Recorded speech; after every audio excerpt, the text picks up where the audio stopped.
घाटी में मर्मन्तुद दुर्घटना अल्पके बर्तिले 50 रु ऊर्ध्व यात्री।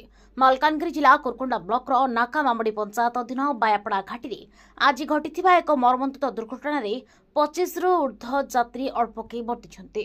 आमलीबेड़ारू कुडुमुलु गुमा साप्ताहिक हाट को आसुवा बेले एक कमांडर जानवाहन आमलीबेड़ारू कुडुमुलु गुमा साप्ताहिक हाट को आसुवा बेले एक कमांडर जान भारसाम्य हराई घाटी तलक खसी जाइतिला। दुर्घटना पर कुडुमुलु गुमा अग्निशम बाहिनी घटनास्थल में पहुंची गाड़ी भितर अटकी यात्री को उद्धार करथिले। 15 रु अधिक लोक गुरुतर आहत होइथिबा बेले सेमानकु कुडुमुलु गुमा स्वास्थ्य केन्द्र को नहीं चिकित्सा करा जाउछि। स्थानीय सूत्रରୁ जणा पड़िछि कैपेसिटी अधिक यात्री बोइथिबा कारणरू गाड़ीर भारसाम्य हराइथिला।